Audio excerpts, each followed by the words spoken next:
নমস্কাৰ live news north ইষ্টৰ প্ৰতিগৰাকী দৰ্শকক মই হিচাপে স্বাগতম জনাইছোঁ। আজি আমাৰ সৈতে বিশেষ সাক্ষাৎকাৰ অনুষ্ঠানত আছে মথনগুৰি সমষ্টিৰ UPPLৰ প্ৰাৰ্থী শ্বাহজাহান আলী আহমেদ। আহমেদ ডাঙৰীয়া, আপোনাক আমাৰ এই অনুষ্ঠানলৈ স্বাগতম জনাইছোঁ। নমস্কাৰ। আজি আপোনাৰ পৰা পোনপটীয়াকৈ কেইটামান প্ৰশ্ন সুধিম আৰু আপুনি পোনপটীয়াকৈ উত্তৰ দিব বুলি আমি আশাবাদী। BTC, BPF আৰু UPPL আপুনি এজন সংখ্যালঘুৰ পৰা নেতৃত্ব কৰি আছে। আপুনি কিয় UPPLৰ ফালে অগ্ৰগতি হ'ল বা ভাল পালে? চাওক, BPFৰ কথাটো উল্লেখ কৰিছে। BPFৰ নেতৃত্বত আৰু BPFৰ নামটো আহিবই স্বাভাৱিকতে। BPFৰ নেতৃত্বত বিগত 17টা বছৰে আমাৰ ইয়াত শাসন চলিছে আৰু এই সময়ছোৱাত ধৰ্মীয় সংখ্যালঘুসকলকে আদি কৰি বিভিন্ন জাতি জনগোষ্ঠীৰ লোক বঞ্চিত হৈছে আৰু যিখিনি প্ৰাপ্য অধিকাৰ পাব লাগিছিলে, যিখিনি তেওঁলোকে কেন্দ্ৰীয় চৰকাৰ বা ৰাজ্য চৰকাৰৰ পৰা যিখিনি সাহায্যৰ পুঁজি লাভ কৰিছিলে সেইখিনি সঠিক ব্যৱহাৰ নহ'ল আৰু তাত সীমাহীন দুৰ্নীতি কৰি পেলাই আমাৰ দৰিদ্ৰ জনতাৰ ধনখিনি কাঢ়ি খালে। বিশেষকৈ যদি ধৰ্মীয় সংখ্যালঘু চাবলৈ যায়,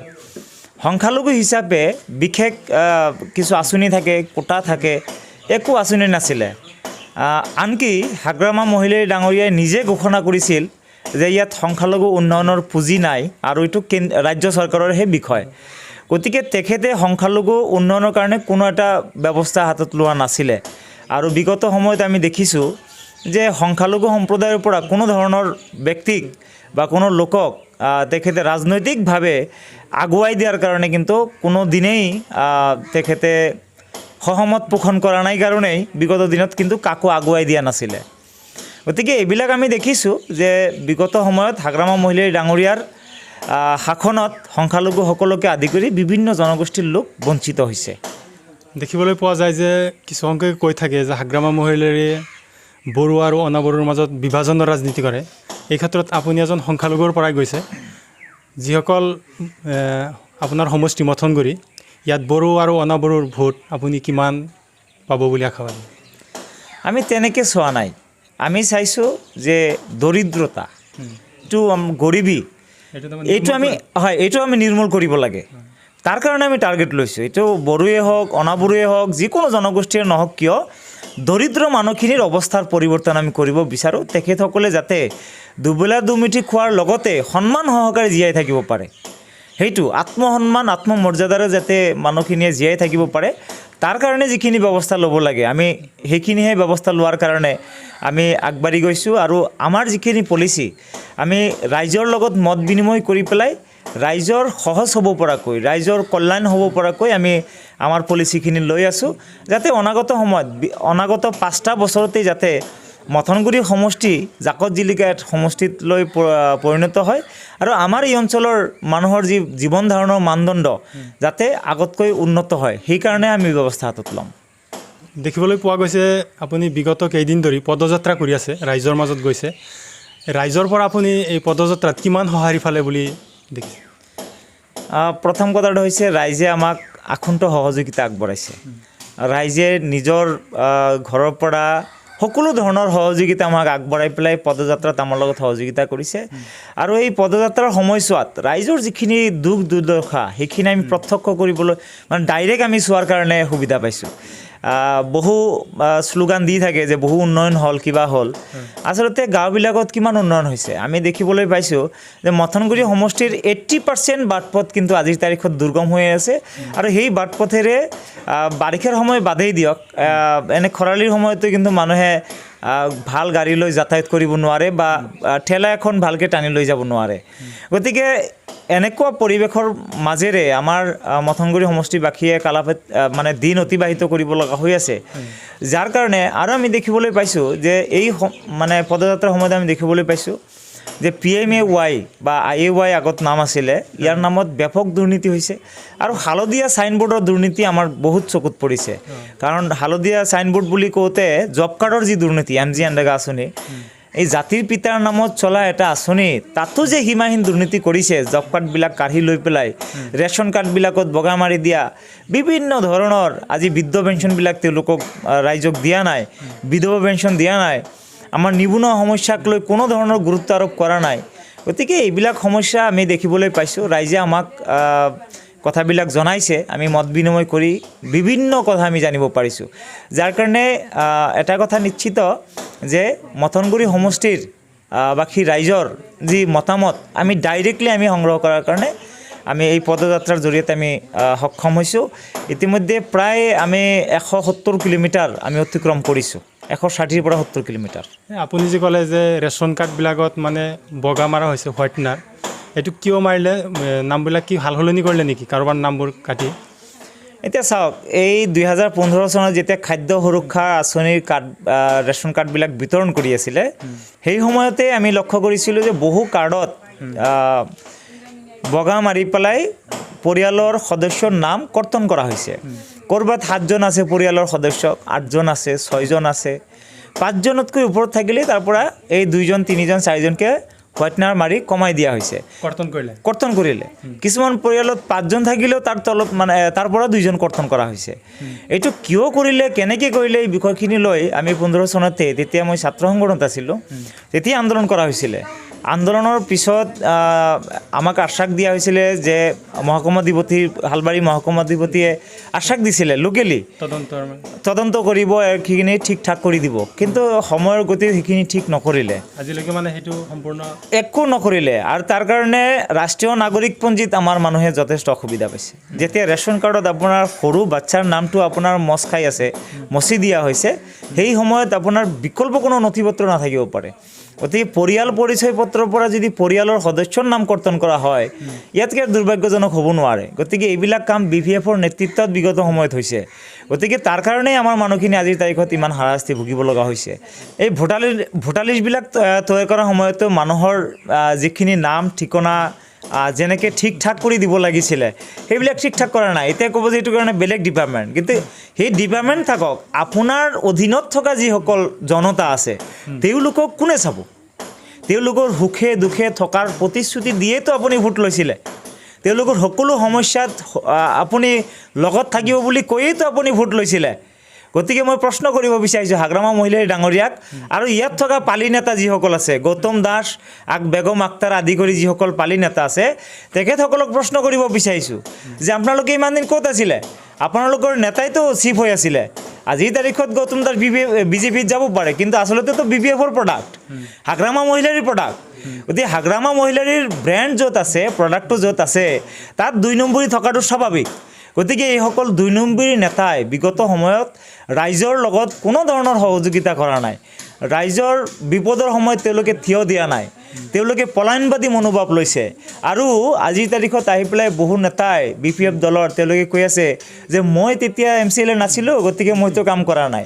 আকৌ কৈ আছে যে মই 14 বছৰ 15 বছৰ মই দল কৰিছোঁ গতিকে মোক ভোটটো দিয়ক গতিকে এনেকুৱা চলাহী কথা কৈ পেলাই ভোট ল'ব বিচাৰিছে এটা কথা স্পষ্ট কৰি দিব বিচাৰিছোঁ যে ৰাইজৰ যিখিনি সমস্যা হৈছে ভোটাৰ লিষ্টৰ যিখিনি বিসংগতি আছে ৰেচন কাৰ্ডৰ বিসংগতি আছে জব কাৰ্ডৰ বিসংগতি আছে আমাৰ IAY PMAY ঘৰৰ বিসংগতি আছে এই সমগ্ৰ বিষয়বিলাক চাই পেলাই অনাগত সময়ত আমাৰ কৃষকসকলৰ যি নাজল নাথল অৱস্থা তেওঁলোকৰ উৎপাদিত যিবিলাক শস্য আছে উপযুক্ত বজাৰ মূল্য নাপায় এখন কোল্ড ষ্টৰেজ তেওঁলোকে বনাব নোৱাৰিলে আৰু আমি কৈছোঁ যে কোল্ড ষ্টৰেজ প্ৰয়োজন অনুপাতে আমি আমাৰ অঞ্চলবিলাকত আমি কোল্ড ষ্টৰেজ বা শীততাপ নিয়ন্ত্ৰিত আমি ঘৰ বনাই দিম যাতে দৰিদ্ৰ কৃষকসকলে ইয়াৰ পৰা ক্ষতিগ্ৰস্ত নহয় আৰু এটা লগতে আমি ক'ব বিচাৰিম যে ৰাসায়নিক সাৰবিলাক ইয়াত সিন্ডিকেট বহোৱা হৈছে বৰপেটা ৰোডত বহুত ডাঙৰ ডাঙৰ সিন্ডিকেট আছে আৰু সেই সিন্ডিকেটবিলাকৰ বিৰুদ্ধে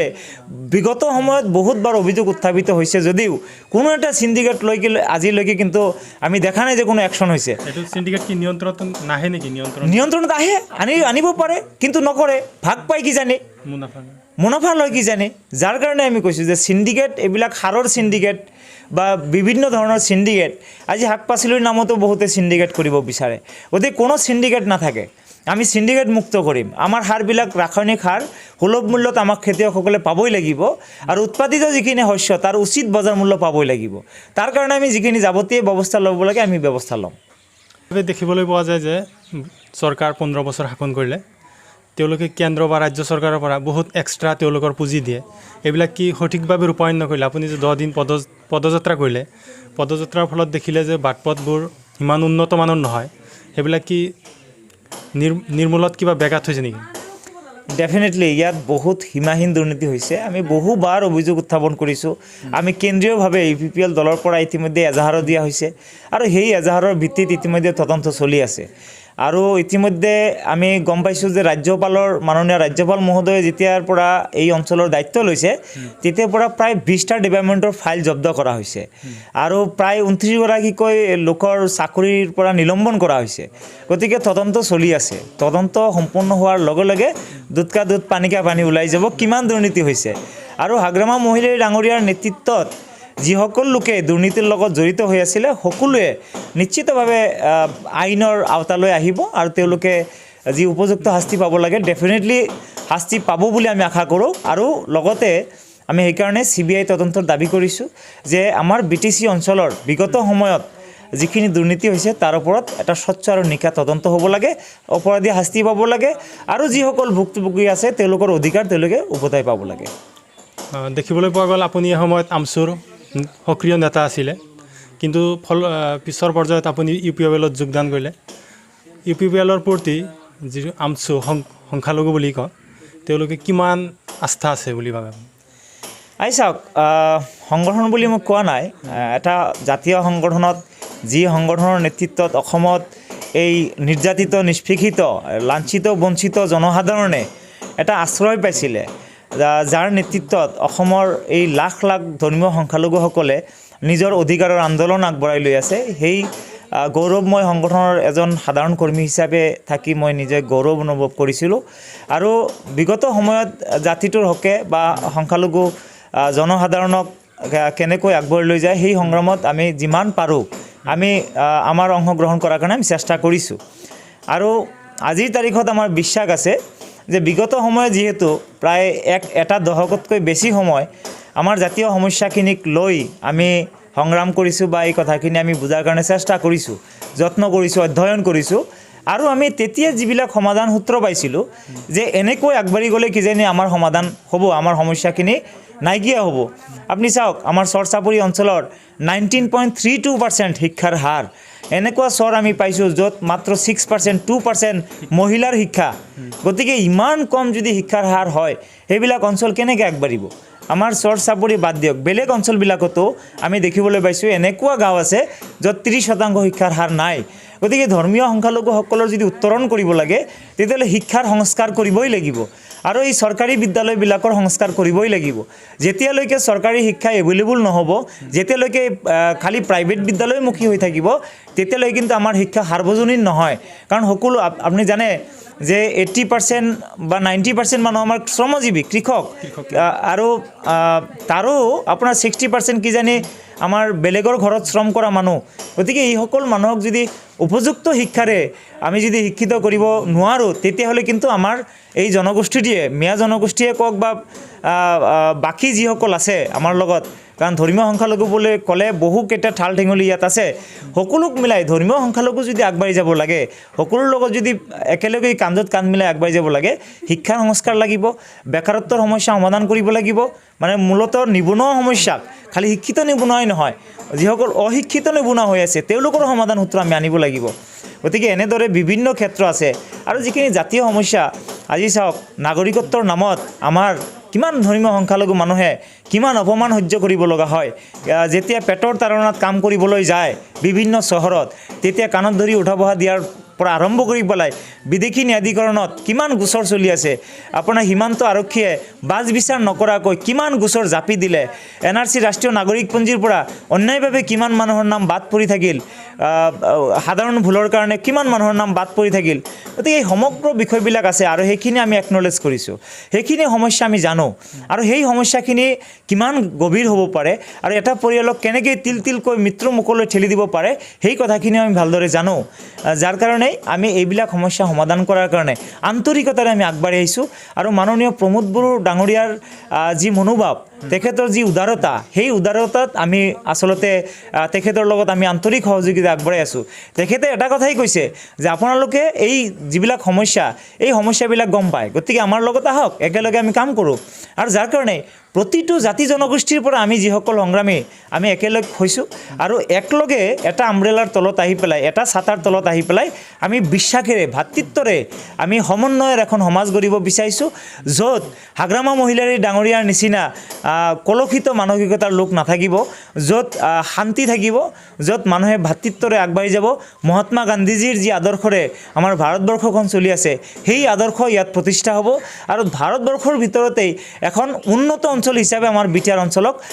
আমি আগবঢ়াই লৈ যাব পাৰিম যাৰ কাৰণে মই ইয়াৰ জৰিয়তে আহ্বানো জনাব বিচাৰিছোঁ যে ধৰ্মীয় সংখ্যালঘুসকলে ভুল বুজিব নালাগে তেওঁলোকে যিখিনি অধিকাৰ নাপালে আমি যিখিনি অধিকাৰৰ পৰা বঞ্চিত হ'লোঁ সেইখিনি অধিকাৰ কিন্তু প্ৰমোদ বড়ো ডাঙৰীয়াৰ নেতৃত্বত APPL দলে দিবলৈ গৈ আছে আজি মাটিৰ অধিকাৰ বিগত সময়ত নিদিলে আমাৰ ভূমিৰ অধিকাৰৰ পৰা বঞ্চিত কৰিলে নাগৰিকত্বৰ অধিকাৰৰ পৰা বঞ্চিত কৰিলে আমাৰ বিভিন্ন ধৰণৰ চাকৰি বাকৰি ঠিকা ঠুকুলি পাৰ্মিট লাইচেন্সৰ এইবিলাক সুবিধাৰ পৰা আমাক বঞ্চিত কৰিলে আমাৰ নিবনুৱা সমস্যাক সমাধান নকৰিলে আমাৰ কৃষকসকলৰ কোনো সমস্যা সমাধান নকৰিলে আমাৰ মহিলাসকলৰ কোনো সমস্যা সমাধান নকৰিলে ছাত্ৰ ছাত্ৰীসকলৰ জলপানী নিদিলে গতিকে বিভিন্ন ক্ষেত্ৰত যিখিনি সমস্যা সমাধান নকৰিলে তাৰ কাৰণে আমি কৈছোঁ যে প্ৰমোদ বড়ো ডাঙৰীয়াৰ নেতৃত্বত যি চৰকাৰ হ'ব সেই চৰকাৰৰ সময়ত কিন্তু আমি এইবিলাক সমাধান কৰিম তাৰ কাৰণে আমি অনুৰোধ জনাইছোঁ যে হাগ্ৰামা মহিলাৰী ডাঙৰীয়াৰ অপশাসন ৰাইজে চাইছে গতিকে একবাৰ আমাক সুযোগ দিয়ক প্ৰমোদ বড়ো ডাঙৰীয়াক সুযোগ দি চাব যে অনাগত সময়ত আমাৰ শান্তিৰ বিটিআৰ আমি বনাবলৈ সক্ষম হৈছোঁ আপোনাৰ শেষৰটো প্ৰশ্ন সুধিম